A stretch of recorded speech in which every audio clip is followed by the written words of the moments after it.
Welcome to the Successful Real Estate Broker Podcast, where we learn about some success stories and some not so successful stories.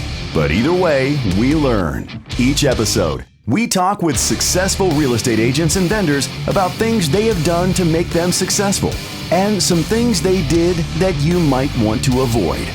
Join us for each episode of the Successful Real Estate Broker Podcast with your host, Preston Sandlin.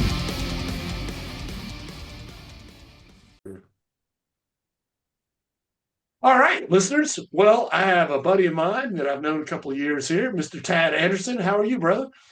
I'm very well. How about yourself, Preston? Good. And thank you for doing this. And all the listeners who are out there, I know you will bring value because you have brought value to everybody you've worked with and myself. So Thank you. I'm sure this will be a continuation of that. But first, let's get to know you a little bit. I did a little pre-interview stalking. Sounds like you're from Pennsylvania, and do you have 3 kids? Is that correct? I have no kids, but I am from Well, I saw Pennsylvania. 2 girls and a boy. Or they? Oh, okay. Well, darn. Yeah. I So, misread that. I was just no looking at the kids, but pictures. yeah. So I actually got started in real estate up in Pennsylvania back in Okay. 2012. And Okay. the people you probably see on my profiles and my pictures are some of my students. I taught dance for Oh, ages. okay. Yeah, 16 years I taught, but I grew up in a performing arts school up in Oh, Pennsylvania. So cool. yeah. Cool. Well, gosh, I should have known that. So tell me about that. So, like, what different types of dance? What and all? What like? I'm just ultimately curious about that. Tell me more Yeah. about that. So my primary focus was tap, but I did a bit of everything. So Oh, that's ballet, awesome. acro, hip hop, jazz, ballroom, everything. So you grew up in you. I'm assuming you can dance yourself, right? Yeah. So my extended family has a one of the largest performing arts schools in the country, up in Little Erie, Pennsylvania. So yeah, I got started up there. My dad actually taught fencing at the school. So Oh, how cool is that? yeah, That is yeah, so very cool. underground information not many people know about me. So where it's Erie, Pennsylvania. Tell me, I know Pennsylvania's kind of a square, right? I Yep. mean, the shape. Whereabouts is that? The East, little west, where? notch at the top of Pennsylvania. Okay. So you have the square right under that notch. Erie's that top notch of Pennsylvania, right on Lake Erie. I could literally walk to the lake from my house growing up. Okay. So did the Erie Canal come through there way Yeah, back? actually. Yep. Oh, cool.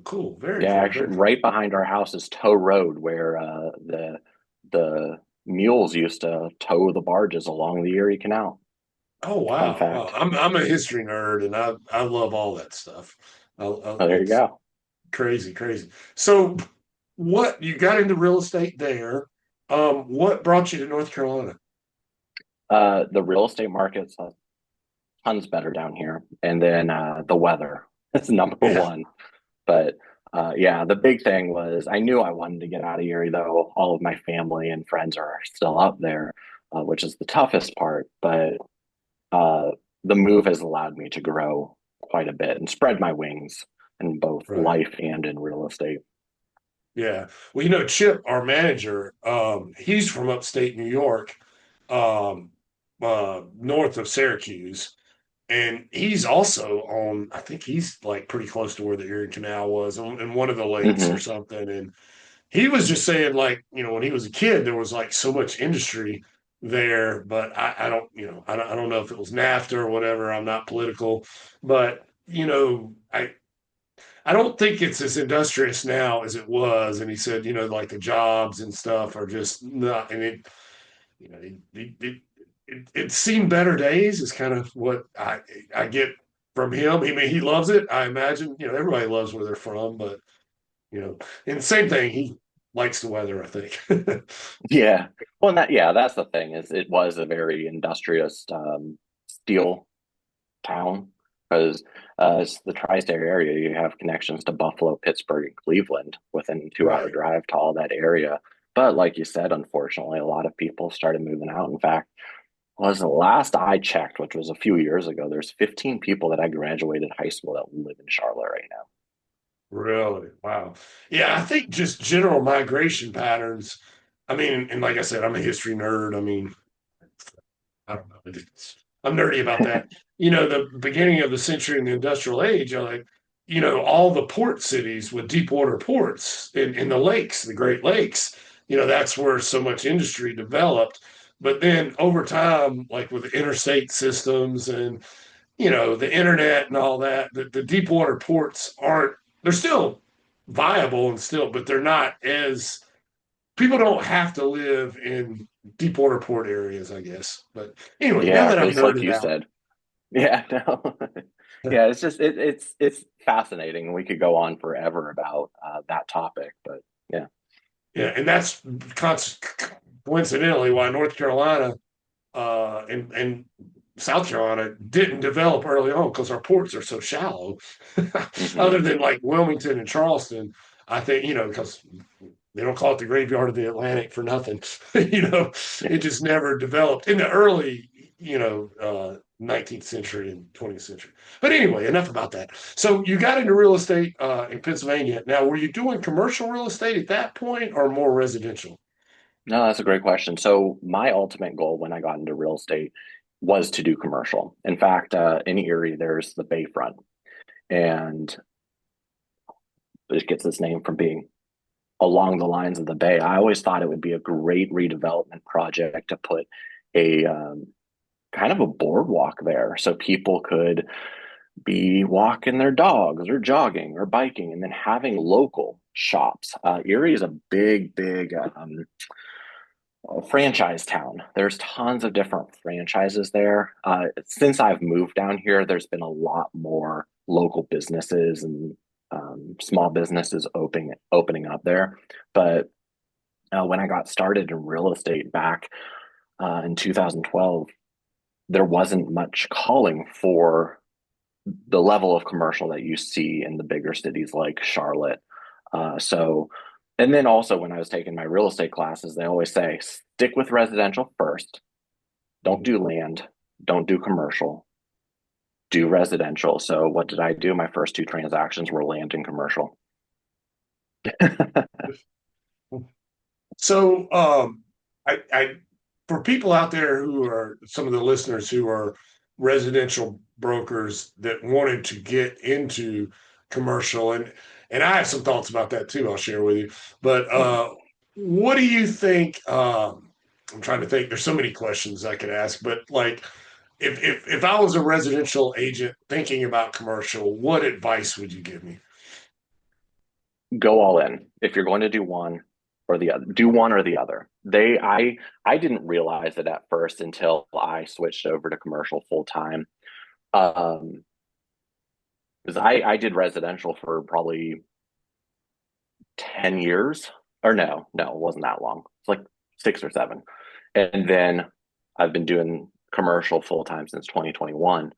Um, they're so completely different. When you at the surface level, they look very similar, but then when you really start getting into it, they are more different than they're the same. In Yeah. fact, uh, when I moved down here, I started helping a lot of the agents at Better Homes and Gardens Real Estate Paracle with building an SOI based business, a referral based business. Um, I was helping them learn real estate. But then once I switched over to commercial and really started taking a deep dive into that, I started realizing I don't know as much as I thought I knew because Right. even in the different levels of commercial, they're all asset classes. And the way I look at it is you have residential is its asset class. Then you Mhm. have retail, which is the what I focus on and specialize in. And then you have office and industrial. They all have different ways of evaluating whether it's a good purchase or a lease, or also ways of evaluating the property. They have different values are different reasons that are more valuable than uh, or not valuable based on location, based on trade area, based on, like you're saying, with the industrial side of it, you're looking at what the logistics area looks like with port access, airport access, uh, access with semis and cargo along those lines. So to answer your question simply is if you want to get into commercial, do a full dive into it, shadow a commercial agent, get an idea of what it is, because they are definitely a lot more different than they are the same. Sure, 100%. And from the inspection side, one thing that and we do, we have a whole commercial. We actually have commercial inspection Carolina. We created it's under the same umbrella, but I think a lot of commercial agents don't want a home inspector who does commercial. So we have Yeah. one guy who just specializes in that. He was actually Smokey Bissell's right hand guy until he sold. But the one thing that I would say, and I don't know how you feel about this, it's certainly less emotional.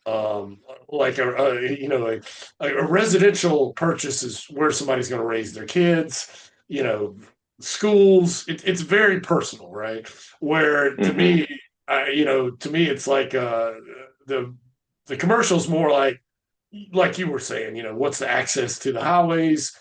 Price per square foot. What's it going to cost to fit? It's just a I guess right brain, left brain, whatever side's emotional, I forget. And left, is it left? I forget. But one's more analytical. I would definitely say that that's a more, is that left brain? I think it's more analytical. Right brain's more analytical, left Was brain it right is brain? more Okay. creative. I'm completely, I'm George Or no, no, Costanza. no, no. It's the reverse because I'm left-handed. It activates my right side of the brain, so that's the creative side. Okay. So right Yeah, yeah. hand is creative and left hand's more, the left side is more analytical. I knew there was this comedian woman that was really popular, and she would call she was like really anyway. She would always call her husband left brain, so I think he was more analytical. That's all right. But anyway, neither here nor there. I mean, I don't know if that's the right way to say it, but it seems like a commercial's more of a left brain purchase, where uh, residential's a little bit of both, but there's a whole lot of right brain involved in that. But Yeah, especially when you get into the purchasing side of it. Um, it's the numbers. It comes down strictly to the numbers. If you're doing an owner user, somebody that's going to be occupying the space, that's either leasing it or purchasing it, you do get you get the emotional side of it. And then I think in retail, you get a little bit more of the emotional side than you would in multifamily. But yes, overall, there's a lot more. It comes down to the numbers more than sure. anything else. Sure, 100%. Well, Tad, I have to ask you this. So, all right, so I'm thinking, all right, so I want to get into commercial. I go all in. Um, now I've done residential for a while, and I know, a lot of the strategies. You could cold call, you could farm a neighborhood, you could, there's a whole lot of, I could buy leads, I could do all that, different things for residential. I'm curious, like, let's say that I want to get into commercial. Uh, and I guess there's two sides to it. If you had a listing, I mean, how does that work? How do you market potential customers? I'm assuming if you have a listing, you're picturing, all right, what would this space be good for? And then you're somehow contacting those type of company. I mean, educate me. I'm not sure. I'm Yeah, just so scratching my. prospecting on the nitty gritty of prospecting for new business, a lot of the commercial agents will tell you it's all cold calling. You take it a step further than that, and you set it up for a warm call. So you reach out to them through a direct mail, LinkedIn message, email. Yes, you queue up the T-ball, and you get them ready. They know that you're going to reach out. You kind of give them, maybe you're talking about the market or uh, something that's recently happened in the market that might affect the value of their property. So you queue it up and then you reach out with a call. That's how a lot of the agents do it. All of my business, 100% of it is through referral.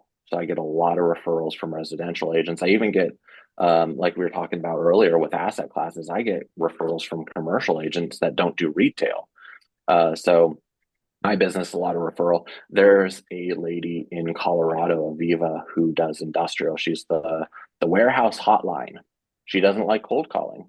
So she has I think she's the number one followed commercial agent in probably the world. That's all through social media. She does podcasts like we're on right Wow, now, and that's how she gets all of her business. that's crazy. That's cool. Well, Hello, I'm Bill Gallagher with Superior School of Real Estate, and I'm here with Preston Sandlin of Home Inspection Carolina. Preston, I've always liked your style, especially those pants, and also I've been interested in the home inspection business for a long time. Well, Bill, that's ironic. I've always admired your style, and I've always admired your ability to educate these fine folks for sometimes 8 hours a day. I wish that I could do what you do. Hey Preston, wouldn't it be cool if we switched? Preston, we sure got what we wished for, buddy. We sure did. And now that you're the expert, Bill, I mean, you are wearing the pants. And I'm the instructor and the educator. Tell us what Home Inspection Carolina is doing these days to make the home buying process easier for realtors and home buyers. Well, Preston, all our home inspection reports now are online for the real estate agent and the client to review the report online and to be able to create a repair list basically online by either clicking repair, accept, monetary compensation, and once they prepare the request, they can then press email, text, or print right then. You mean it's all automated, Bill? Absolutely, we are high tech. Wow. What else is Home Inspection Carolina doing different these days? Well, Preston, we're training our home inspectors to be non-alarmist. We are training them to put things into perspective and to simplify the message for the homeowner. Non-alarmist is key, Bill. You remember those days of the 100-page reports and those 3-ring binders that would just go on and on and on, la la la la la la la la. Thank you for being a good non-alarmist. And Preston, one more thing. We fix the small stuff for free. Do you remember when home inspectors always put those little nitpicky items on those reports? Oh, bless their hearts. Well, at Home Inspection Carolina, if we can fix it in 5 minutes or less, we do it for free. We're better with a caulk gun than a keyboard any day. We just fix it. You mean there's no cost for this, Bill? Preston, it's free. Wow.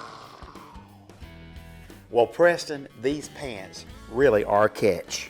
Well, Bill, I've enjoyed wearing the suit, but I don't think I could wear it every day because I got to fix the small stuff for free, and I don't want to ruin a good suit. Preston, it's been a lot of fun flipping the switch. I might want to talk to you at some point. I've wanted to, we have rental houses, but I've wanted, and I don't know if this is still viable. I've always thought I wanted to get into mini storage. Tell me about mini storage. How does that work? How does that, is that a profitable thing? Is it not? Is it saturated? What would your, what would you, Yeah. if I wanted to get into, I went to Tad, I was like, hey, I want to get into mini storage. Can you help me? What would you tell me? Yeah, so I know mini storage and laundromats are one of the most sought after properties for income producing passive income. So it is a lot of them trade off market. You have to find somebody that really specializes in one of those to find those off market deals. Somebody that knows, that has their finger in every single one of those properties, knows what's transacting before it actually transacts, because those very rarely hit the market. Now, the beautiful thing with commercial just in general, but those, I think a little bit more so, is there's low overhead, low startup costs, especially if they're already operating. And then you get a good passive return. And that's the thing I like about commercial investments rather than residential. It's residential, you either get passive income or you get the appreciation. It's very rare that you get both of them. You speak You on get the that. passive I can income speak on from, that. Yeah. Yeah, you get the passive income from the multi-units, and then you get appreciation from the single family, but you don't really Yeah, get the passive income from the single family, and vice versa for the multi-units. But in commercial, you get both.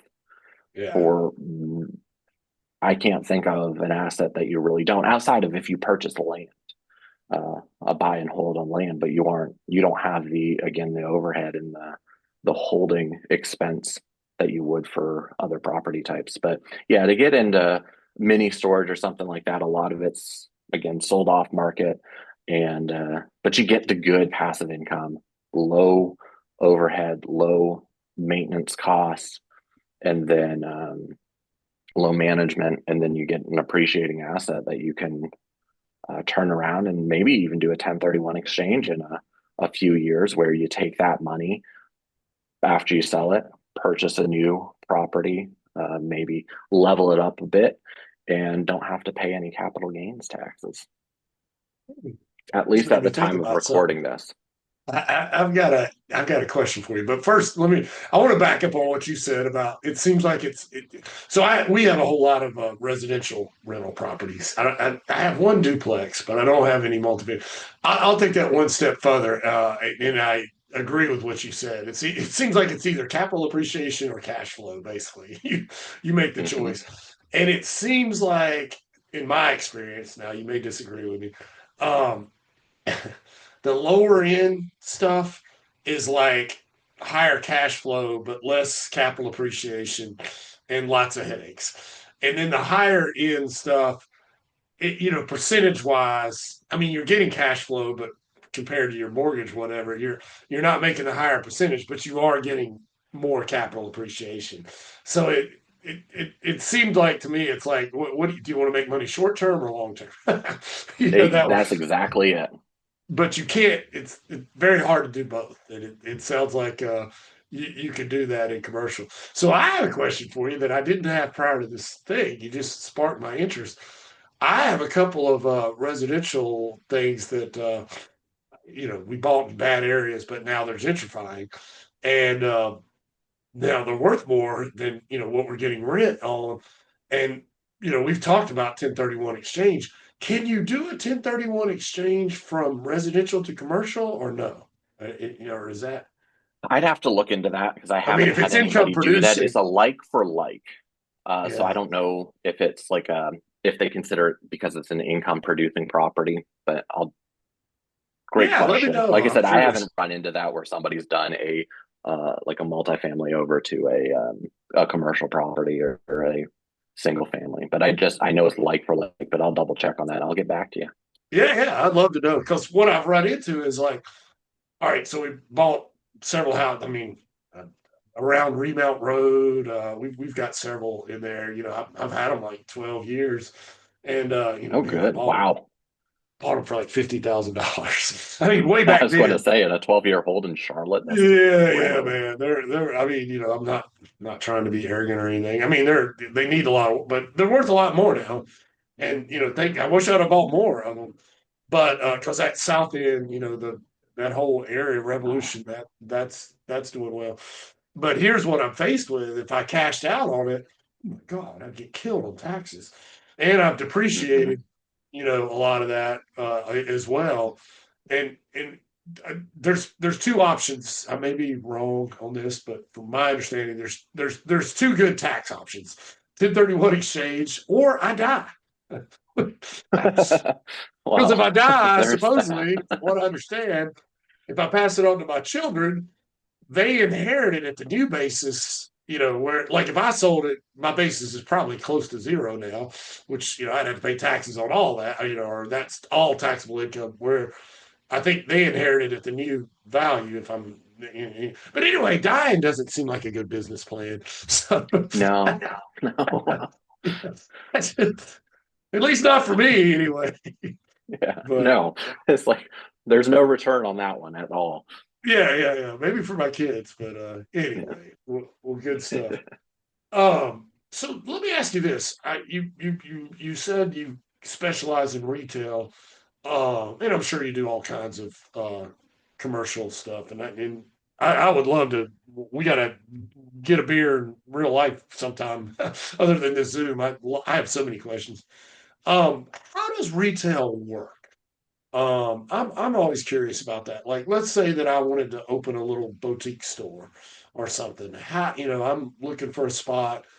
How do I lease? Is it a percentage of my gross and plus a rental? I mean, how does I've heard various things. Enlighten me. How does that generally work? I want to open a Yeah, little that's a store. really, really great question. So a lot of businesses start out leasing Mhm. because they're getting their name out there. They're getting established in their business. So I was actually just talking to a client about this yesterday, where um, the client happens to be a residential agent looking for office space and retail space, but um, you it's easier. You have the commitment of time and the lease, so you know how long you're going to be there. But also, if you decide to move after that lease, it's a lot easier to move. Where if you had a property that you owned, you probably have to sell it in order to purchase another property. Right. So that locks you in. And there's pros and cons to each, but a lot of businesses starting out start the with leasing side of things. Now, on the retail world, we get so many people that call us that don't really, they know they want to get out of their 9 to 5. Yeah. They just that's their goal. That's the only goal they have, is to get out of their 9 to 5. And that's, I think, a big reason why, if you call a lot of commercial agents, especially on the retail side, they don't get back to you. They don't return your phone call. They don't pick up the phone. I hear time and time again, a little plug for me, time and time again, that they're like, oh my gosh, you actually returned my call. Oh my gosh, you actually answered the phone. Like, well, yeah, that's how I get business. That's how I get paid. Um, but I think it comes down to, we get so many people. I actually have a shopping center up in Newton, North Carolina, that I represent, that I've gotten people that they're like, well, I want to do one thing, but, or maybe this, which are two completely different Yeah. concepts. So Yeah. one of the first things that I require of all of my clients, and landlords require this, is a business plan. Yes. What is your business? Who do you Yeah. serve? Where do your clients come from? Because that brings us into our next part of the leasing process that so many people do not take into consideration, or purchasing anything in retail, that people don't take into consideration, is your trade area. Where are people driving from to go to you? Um, if you're a really, really good dentist, people will travel a little bit farther than if you were a sandwich shop. If you're a sandwich shop, if there's local sandwich shops that are similar in quality, they aren't going to travel 30 minutes Right. to you. Um, and then also, what side of the street are you on? There's an AM and PM side of the street people don't take into Ah, consideration. when I Yeah, get people gas, don't. I will just go to the one. I'll pay extra because it's on my side. I don't have to Yep. cross. Yeah, people don't make a left turn in and a left turn out if there's no light. So if there's not a lighted intersection, you have to take that in consideration. When is that shopping center? When is that location most busy? Um, where's the That's ingress and good. I hadn't egress? thought about that. Another thing is, what we talk about with my clients, is an impulse versus a destination space. Impulse, you're driving past it, and you immediately see it. It's an impulse decision to stop there. Where a destination space, you have to make an appointment, you have to plan on being there. So something like that, you can be tucked away on the backside of a shopping center, or in the elbow of the center. You don't necessarily pay as much as an impulse, because you're saving that on, or you're spending that more on your marketing to get your name out there. Sure, Where an sure, impulse, sure. you might be paying more because it's a more desirable location, but uh, you're getting that foot traffic, that vehicle traffic, that is offsetting that marketing cost as well. So there's so many things that, when I do my first initial discovery call with a client, we talk about all that stuff. Who are your ideal customers? Where are your customers coming from? I have software that I map out. I can plug in the addresses of their clients or their zip codes or whatnot, and we can get the really good idea of where their current clientele is in relation to where they're looking to be, and then what that trade area looks like for that little location. But I could go on and on forever.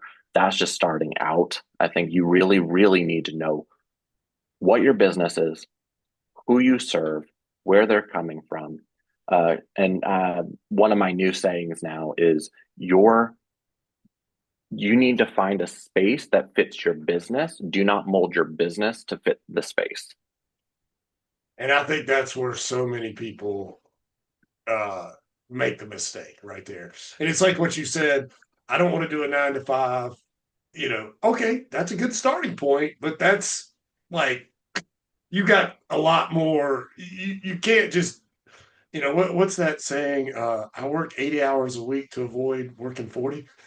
Yeah, yep. 100%. And so let me ask you this, Tad. Does your software you were talking about, can you pull up, like, if I'm interested in opening up a business, can you pull up like what the median income is around, medium age, buying preferences, that sort of thing? Because Yeah. that would be really interesting depending on what what type of business, I guess, that you're opening. Yeah, that's exactly it. And I do have several different platforms that we look at what the average income is. And in fact, I'm working with a client right now that they're a higher end retailer. So they need to be around a higher, above average income area.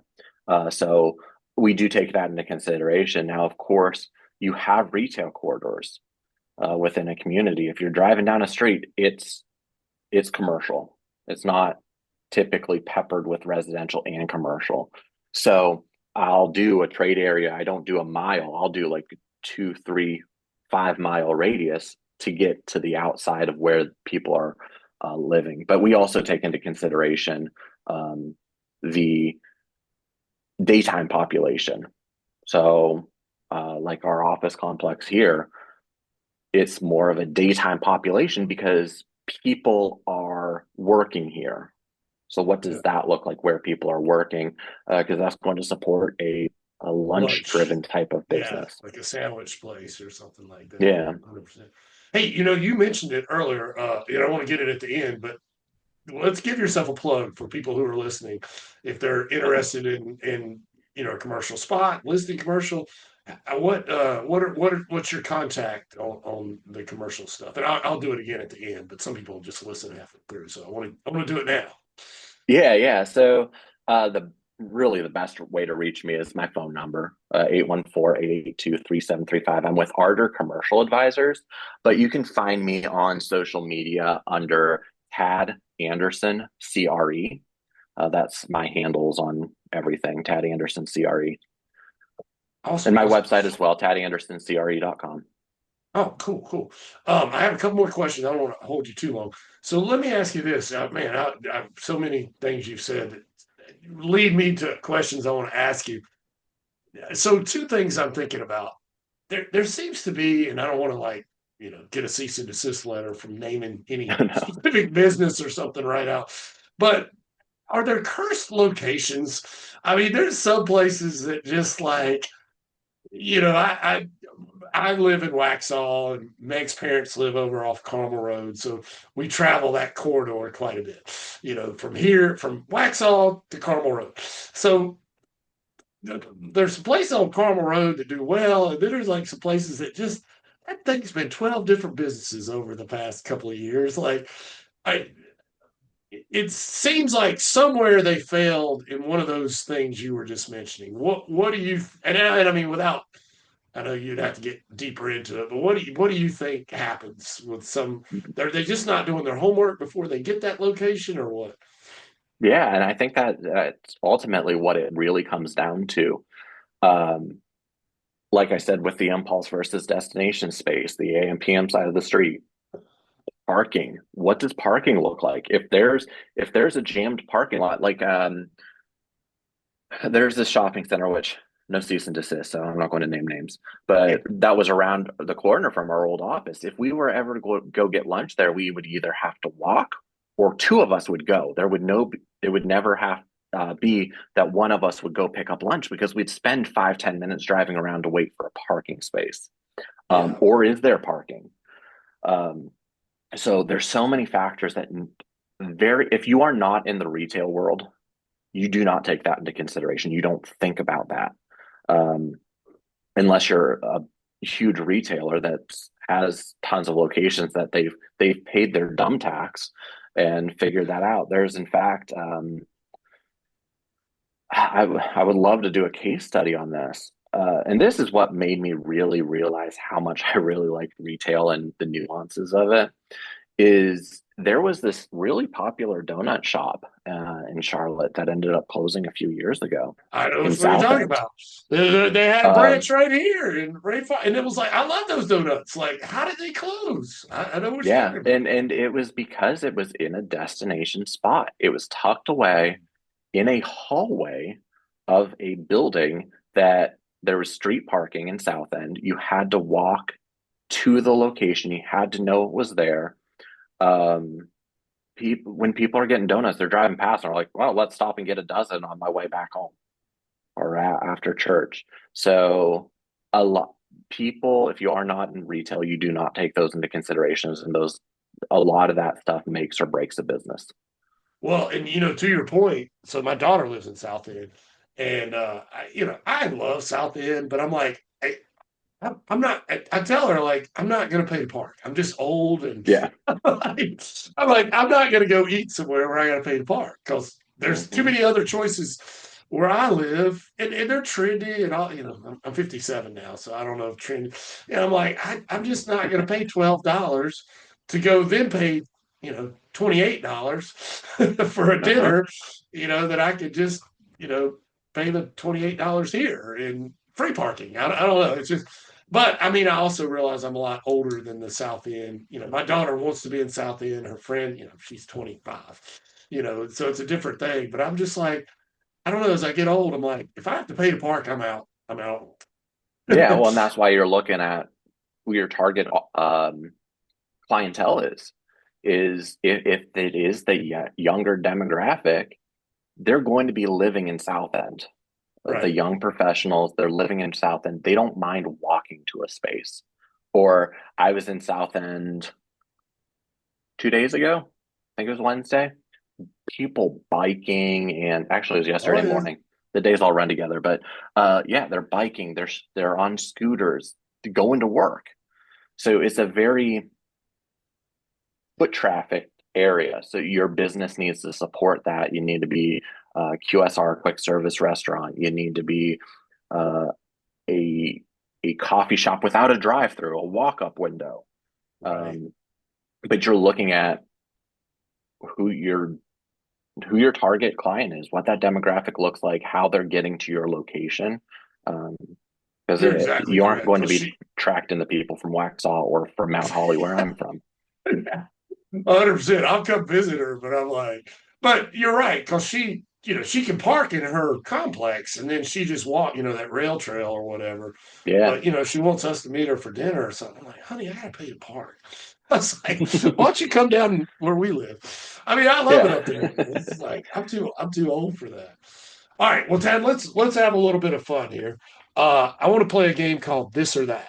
So I give you two Okay. things, and you choose between them. It's just kind of a get to know you sort of thing.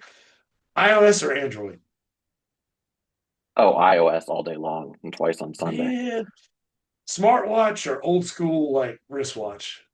I have my smartwatch on. Ah, um, Too connected. yeah. Well, to your point, my whole family's iOS. I'm the Android holdout, and I love wristwatch, but I do have my Garmin because it keeps up with my steps, and it Yeah, makes me, like towards the end of the day, I'm like, I need to go for a walk or something, if there it'll you make go. me exercise more. Um, Tacos or pizza? Ooh, I like a good pizza over a taco. Yeah, Gotcha. Would you tennis shoes or flip flops? tennis shoes. If you had to have one of these bad haircuts, which one? Mullet or bowl cut? Oh gosh. Probably the bowl cut. I don't know. Yeah. I had the mullet in high school, man. That was the thing. Christmas Vacation or Elf? Ooh, Christmas Vacation. Animal House or Caddyshack? Uh, I have not seen Animal House, so I'd have to say You haven't Caddyshack. seen that? Go rent that this No, weekend. I Oh, got. I dude. just took note of that. I'm like, I guess I have to go watch that now. Oh yeah, you got to watch it. It's like one of the classics. And I feel like, it's so funny. So when I was in college, I took a poetry class because you know, we had to take a literature class, and it was like novels, something else, and poetry. I was like, well, poems are short. Let's take that. And little did I know, Professor Arndt, this dude loved poetry. I mean, he lived for it. But one of the first things, I mean, we had to oh my God, like just dissect poems. But one thing he told me that stuck with me, he said to understand good poetry, you need to know two things. You need to know mythology, and you need to know religion, because there's so many what do you call it, references to it, Mhm. and I'm like, and I would add one to that. You got to know classic movies.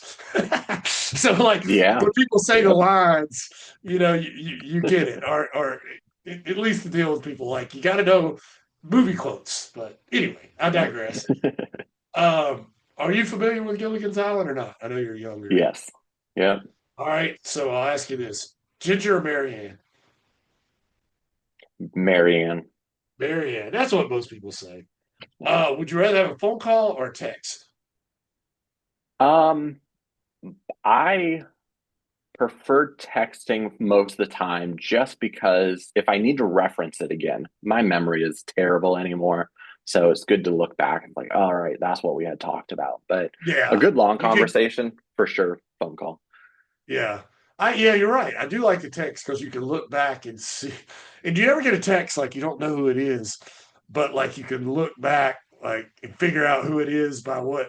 Oh, now I know who it, because I don't. I guess they're not in my contacts, but it's like I can look back and see what they texted me before and figure Yeah. out who it is. Yeah, you Well, can't do like you that with said, I get phone. referrals so much that I'll get a text of, and I get a lot of people that don't say who their name is. So they'll text me and go, "Hey, I'm looking for a spot for my business."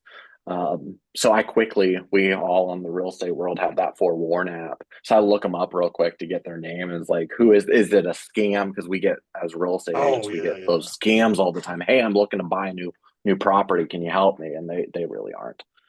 Man, and this is a side note, but I got the well, I have my real estate license, but I don't. I just happen to have the key, so I have the forewarn app.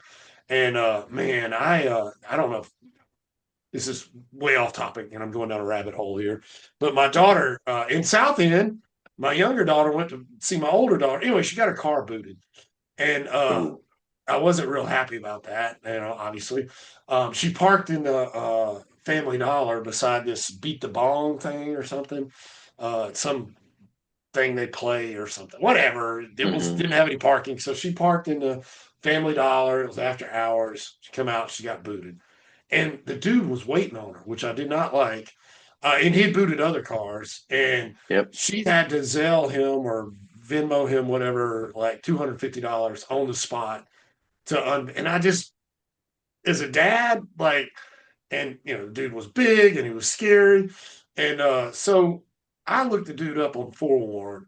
This dude had kidnapping, Oh, assault on a female, like all. I'm now he didn't assault my daughter or anything. I will say right. that, but I'm like, that's not the dude I want waiting in the dark for my daughter. Mhm. I In a just car was that you can't move anymore. right, right. I Yeah. don't get me started. I hate the whole booting thing. I mean, I understand, and I know we're going down a crazy rabbit hole here, and I apologize, but I get on my soapbox. I can understand towing, like, hey, it's my property. I didn't want you to park here. I had you towed. You got to pay the tow company what they would normally charge to tow somebody, not something exorbitant.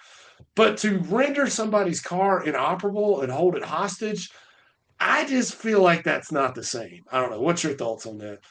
Oh, no, I completely agree. It's very, and I see it all the time in Charlotte. People talk about that predatory towing. Say that 10 times fast.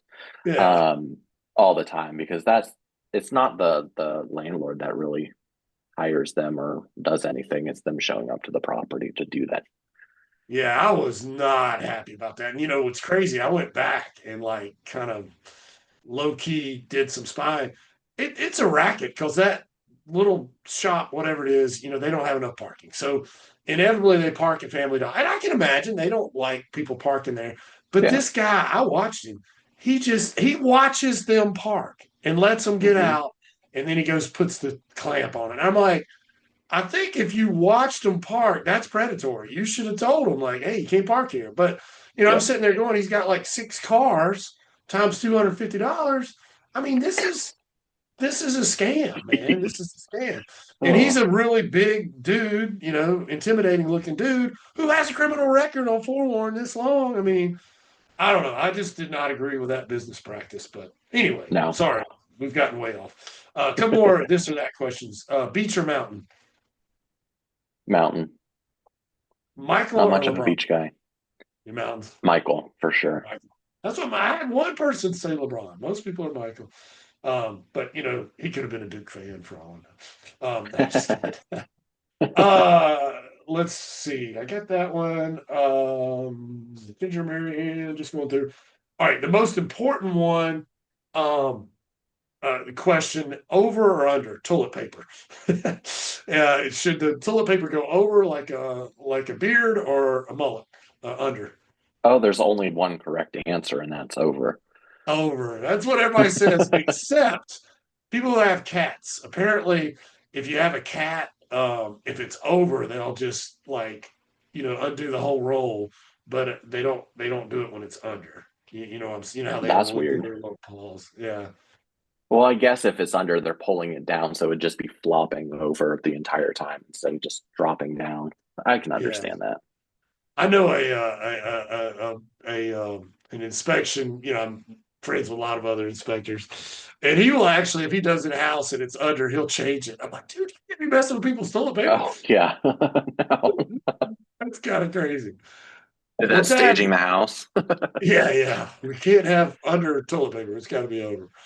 Well, Tad, is there anything that I didn't ask you that I should have asked you? Oh my gosh.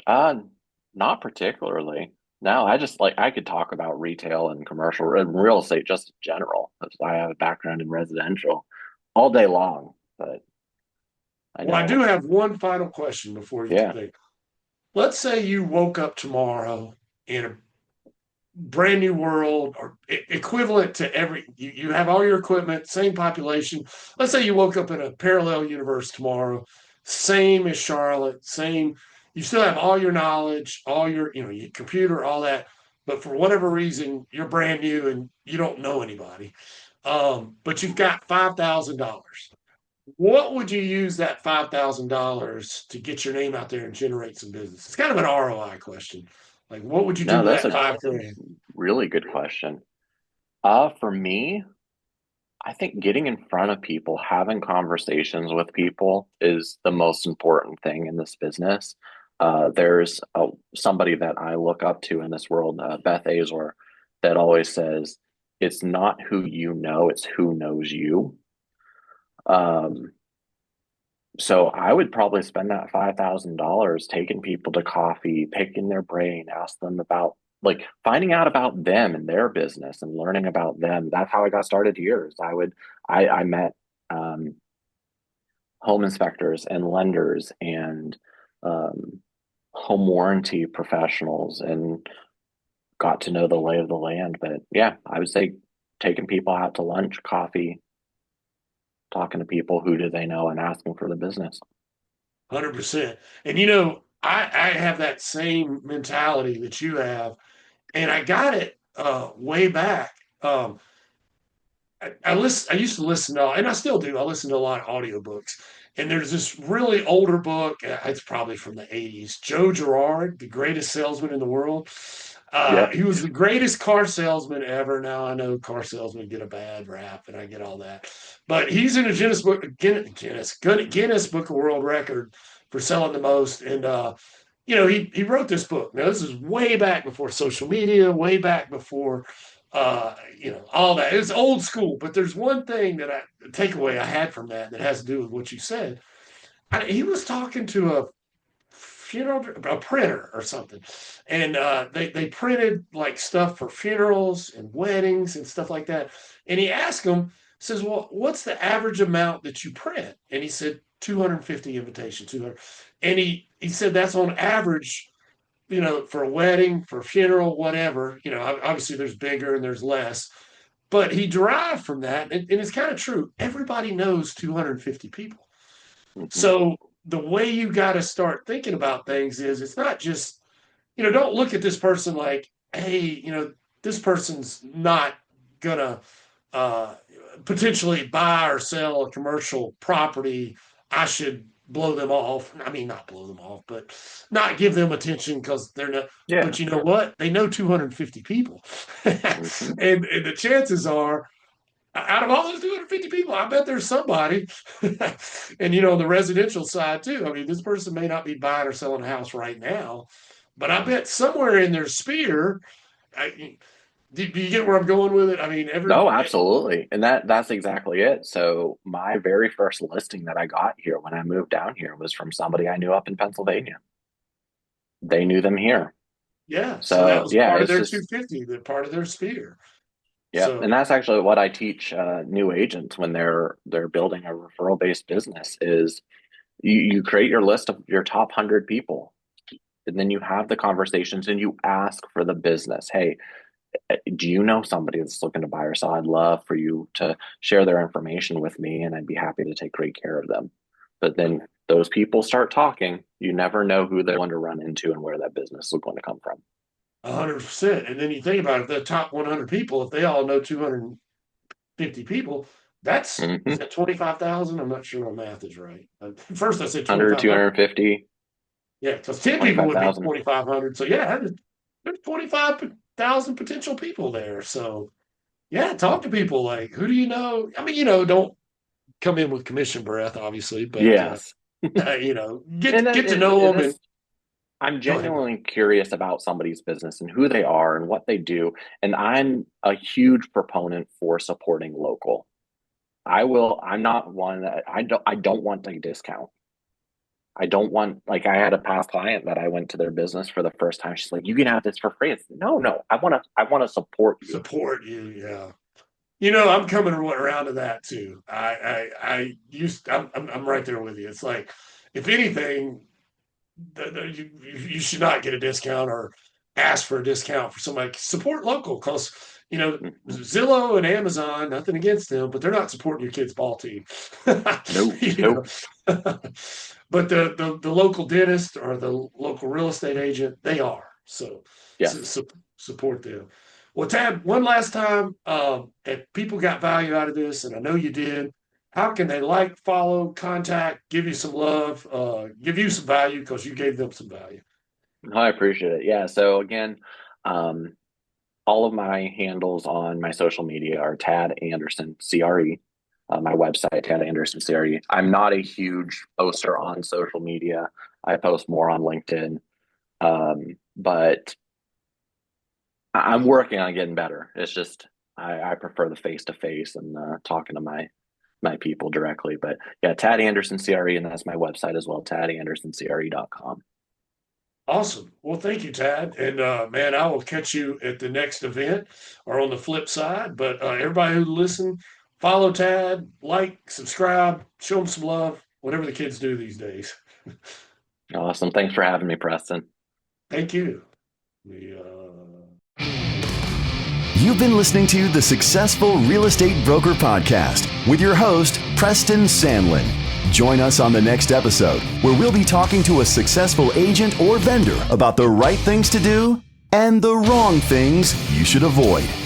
Join us on the next episode of the Successful Real Estate Broker Podcast.